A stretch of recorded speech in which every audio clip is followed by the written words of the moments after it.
Lecture 11, The Epic of Gilgamesh.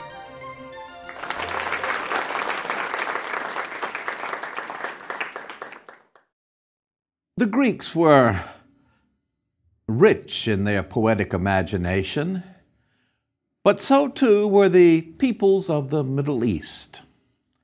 From the beginnings of civilization in the Middle East around 3000 BC, right on up into our own age, myths have been created in the Middle East.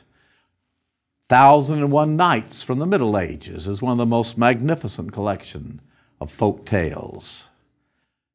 And there was much cross-fertilization between Greek mythology and the mythology of the Egyptians and the inhabitants, like the Hittites, like the Babylonians, of the Middle East in antiquity. Trade routes were a major way in which goods were transported, of course, but also ideas, architecture.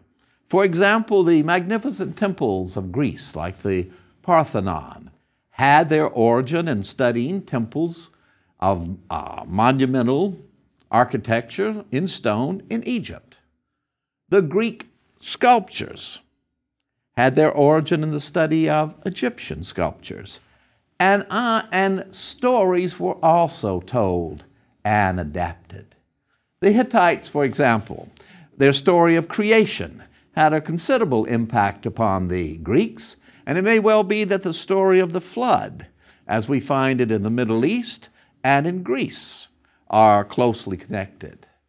So the Middle East is the next natural step for us to take after exploring the historical elements in Greek mythology and the remarkable and enduring ability of these Greek myths to convey higher truths.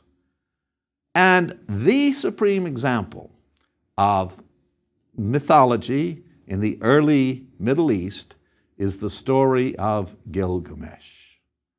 We want now just basically to tell that story. It is a story, a myth, that goes back at least until 2700 BC. For Gilgamesh was a real king, a king over the Mesopotamian city of Uruk. His story was written originally in his own language, the language of the Sumerians, where the first cities began in the Middle East at the very lower end of the Tigris and Euphrates rivers. There were cities like Ur of the Chaldees, as we read in the Bible, and there was Uruk. And Gilgamesh was king over Uruk around 2700 BC. He built the walls of Uruk, we are told. And the story grew and grew. It fascinated the Akkadians, who lived upriver from the Sumerians and ultimately conquered them. It was translated into their Semitic language, passed on, fascinated the Babylonians, fascinated the Assyrians, and we even know the poet. Around 1100 BC, a poet wrote down this magnificent story just as Homer composed the Iliad, taking a number of different legends and giving it an enduring poetic literary form. Sin legi uninini.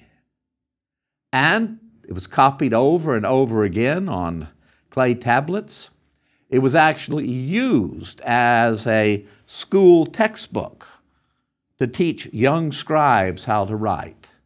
And it so pleased the Assyrian king and powerful warrior, conqueror, Tiglath-Pileser, that he had it in his library in the great Assyrian capital, 7th and 6th century BC. And there it lay hidden for centuries until archaeology in the Middle East came of age. Tablets from the Assyrian library were brought back to the British Museum in the 19th century.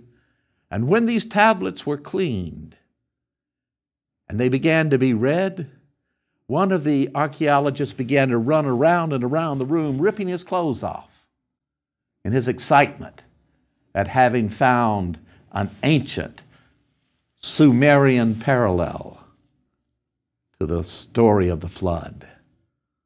So what is the Gilgamesh? It is an epic poem. An epic poem written in verse, of course, and it comes to us only in fragments. But these fragments tell us a most remarkable tale of the concerns of the earliest inhabitants of the Middle East and how they still are our concerns today. It opens up with Gilgamesh as king over Uruk. He's both human and divine. His mother is a goddess. He's been endowed with enormous strength, great beauty, and he's a bully. He is a tyrannical ruler over Uruk. He takes, for example, the right of the first night. In other words, when anyone gets married, it is Gilgamesh sleeps with the bride for the first night. He takes away whatever property he wants. In other words, he's like some recent rulers in the Middle East who are accused of corruption. And one of the great differences between the Middle East and Greece is that the Greeks understood democratic freedom. I tell you, from the time of Gilgamesh right on down till our own day, the Middle East has never had freedom as we understand it. And regime change is the same in the 21st century as it was at the time of Gilgamesh.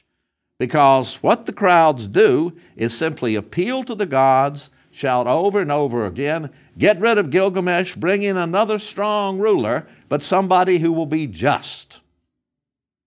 How are we going to find a just ruler? Because we don't want to govern ourselves. Well, that just ruler, they think they're going to find way out on the fringes of civilization.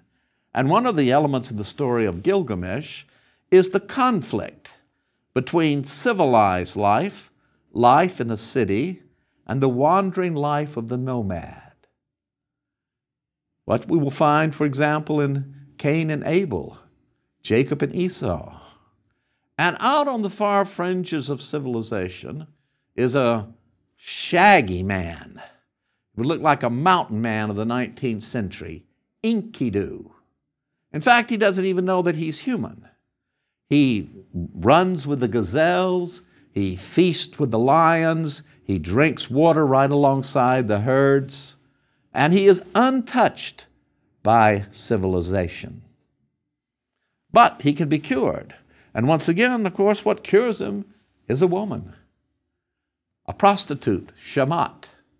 And the elders of Uruk take her out to where Enkidu is, and they say, make him civilized. And she shows him all her charms. And we're told that for 7 days they embraced each other. And when they were done, Enkidu wanted to go back to the old wild life. But the gazelles ran away from him. The lions snarled at him. He had lost his innocence. Now he must come into the city. He is brought into the city, and he immediately challenges Gilgamesh. And this is exactly what Gilgamesh is looking for, a real fight. And they take each other on, and they bash and bang and throw each other down, and suddenly stand up and embrace each other. You're the man I've been dreaming about. I went to my mother, said Gilgamesh, and I told her I had a dream that there was this huge stone that I couldn't lift. And then I had a dream in which an axe fell upon me. And she said, you will find a friend and you will love him, and you will be together to the ends of your lives. You're my friend, and you will be my friend.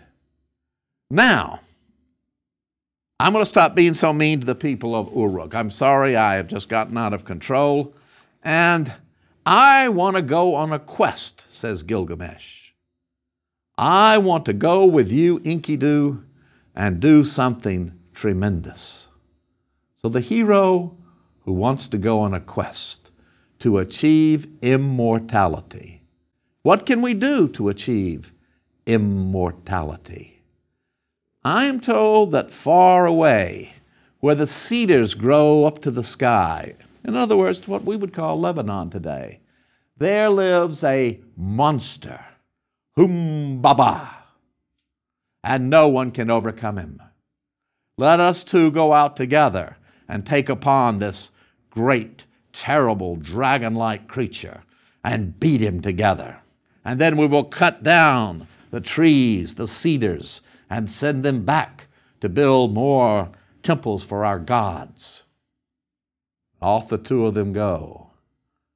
No one can overcome Humbaba. His breath is like fire. But they take him on, and they beat him and kill him. And they cut down the trees, and they send back mighty cedars to Uruk.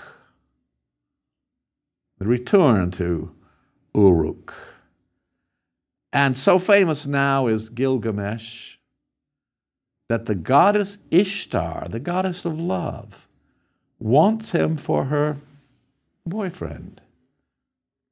Oh no, says Gilgamesh, I don't want to have anything to do with you.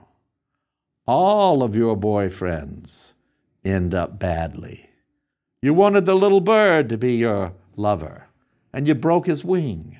And now all the little birds cry out time and time again, oh, I hurt, oh, I hurt, oh, I hurt. And every other lover you have had, you've destroyed. I'm not going to be that foolish. Well, Ishtar is furious, and she goes to Anu, king of the gods. You can't allow this to be done to me. Send down the bull of heaven and have him destroy Gilgamesh and, yes, his friend Enkidu. And the bull of heaven comes down. These two good friends take it on. Notice how often in our mythology that two friends stand together. Achilles and Patroclus, for example, stand together against all the forces of evil. And unlike the Iliad, the Gilgamesh gives full play to the monstrous evil that surrounds the world. And the bull of heaven, sit down at by an irrational request, burns up all the land until the two friends can beat and kill it. Well, now Ishtar is really furious. All right, you won't have anything to do with me. I am going to make your friend Enkidu die. Oh, no. No, you can't have Enkidu die. Please. But Enkidu does sicken. Gilgamesh sits by his side, hour by hour, praying, hoping. But we must all die. And Enkidu dies. Gilgamesh can't believe it, refuses to believe it. And for 6 more days sits by the side of his dead friend, hoping his friend will come back. Until finally a maggot falls out of the nose of Enkidu. And Gilgamesh knows that he is rotting and will never come back to life. And so my friend is gone. Why must we die? Is there not a way of obtaining eternal life somehow? I must find a way to have eternal life. I will not go the way of all the rest of the world. But that's going to be a hard job. For the way to everlasting life has only been found by 2 mortals, Utnapishtim, the one who survived the flood, and his wife. Where can I find them? They must have the secret of eternal life. Ah, if it were easy to find them, easy to find the secret of eternal life, wouldn't we all live forever? They dwell far, far away over the waters of death. Even to get there is impossible. You must go to the land of the scorpion men. There's a great mountain there with a huge tunnel through it, and you must pass through it. And you must get through it before the sun rises again. You must start when the sun rises, go through it, and come out when the sun is rising again. Otherwise, you will die. And even when you get there, no one can go across the water of death. But Gilgamesh goes to his mother, prays for her help, and sets out in the quest for eternal life. He comes to the land of the scorpion men, and they tell him there is no way that any mortal can get through this tunnel in time. You will be burned to death inside the tunnel. And it's all dark. All of it is darkness. If I could overcome Humbaba, if I could overcome the bull of heaven, there is nothing that I, Gilgamesh, cannot achieve. So he goes, and he sets out. It's 12 hours that he has, 24 hours. And he makes his way, and it gets ever darker and darker and darker and darker.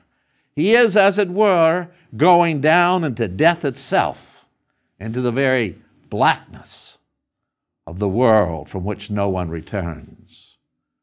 But he reaches the end of it, and there comes upon a tavern, a bar, Congress, you might say, run by a beautiful barmaid, Siduri. Who are you, she says, and then slams the door shut. You must be a murderer. Look at you. You're grimy. Your face is all sallow and you're hollow-eyed. No, I'm not. Your clothes are in rags. I know, but I am Gilgamesh. The famous Gilgamesh? Yes, the famous Gilgamesh. You don't look like it. I know. I've traveled a long way, and I still grieve for my friend. Why have you come here? I want to cross that sea. No one can cross that sea. That's the water of death. I'm going to go out and look at it, he says. And there he meets these men of stone and gets into a fight with them and kills them all. Comes back into the tavern, and Siduri, the barmaid, says, well, now you've really done it. The only ones who could help you row across the shore to the place where this Utnapishtim lives were those, and you've killed them. Let me get cleaned up a little bit, get me a clean, fresh garment, let me eat well, and then I will start a new quest. Who communicates with this Utnapishtim, this old man who survived the flood? Well, he does have a ferryman, Urshanabi. You'll find him down by the waters of death. And Gilgamesh goes down. Are you the boatman who can carry me across to where Utnapishtim lives? I am the boatman, but I cannot carry you across. That water is like acid, and only those men of stone could push and touch that water and get across. You've killed them all. I must go. I am on this quest. At the most, cut 300 huge trees, turn them into poles, and I will give it a try. For I have heard of you, Gilgamesh, and know what a mighty warrior you are. So we'll give it a try. Gilgamesh cuts down the more giant cedars and they began to pole across. But just as the boatman has predicted, they put a pole in and it evaporates. Put another one in and it evaporates. Put another one in and it evaporates until all the poles are gone. And Gilgamesh takes off his clothes and hangs them up as a sail. Finally, they reach the land where Utnapishtim lives. "Who are you?" the old man asked. "I am Gilgamesh." "Yes, your name has reached even here, Gilgamesh. Why have you come?" "I want eternal life. That I cannot give you. I and my wife are the only two mortals ever to live for eternity." How did that happen? "I've heard of a great flood and that you were part of that great flood." Yes, mankind had become so evil that the gods decided to destroy him forever.